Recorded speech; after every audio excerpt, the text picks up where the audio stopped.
The 1960s are my favorite decade, my favorite era to teach and to learn about.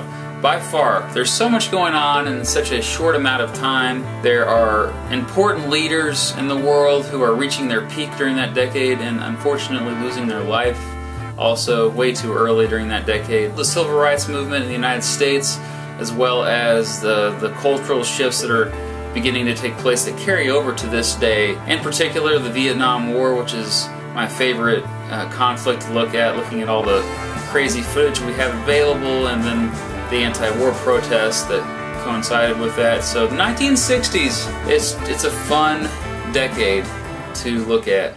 Hey guys, Cliff here from That Was History. Out of all the time periods from history that I study, I personally have a very special interest in the American Revolutionary Era. I tend to have a deep patriotism for the United States, and I'm constantly amazed by the passion and efforts of our founding fathers and the Continental Army. This picture of George Washington crossing the Delaware actually sends a little chill up my spine. The people of this time period are the most important pieces of the puzzle that would become known as the United States of America, and that's the reason I love talking about revolutionary topics so much.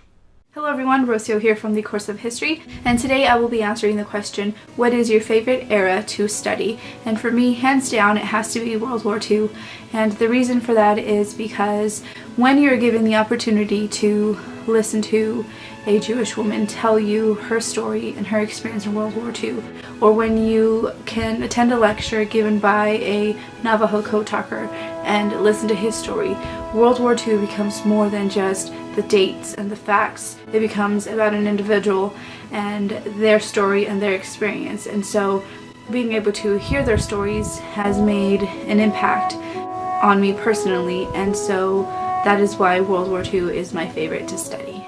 Hey, Cypher here. I'm not really a teacher though, so I'm a student, so I'm going to answer this by saying what I study most. Now, I study two major subjects. One is America's Small Wars. I did an entire video on this, so I'm not going to bother explaining what that is. If you want to know more about what America's Small Wars are, go ahead and click this. My other subject is intellectual history. I minored in philosophy when I was an undergrad, and the whole point of intellectual history is the study of how ideology is formed and how it affects different historical events. Philosophy is kind of the key force in all of that.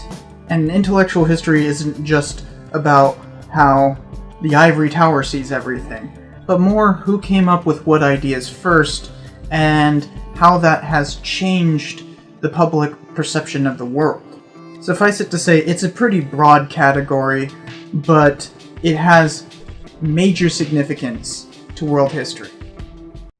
Hi, my name's Paul Sargent, and without a doubt, my favorite period to teach in history is the Renaissance.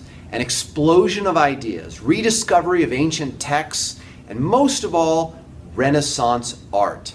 The absolute greatest art that mankind has ever produced was created during this time. I love exposing kids to that. I love talking about it. And I love the fact that it's the beginning of the year and everyone's excited.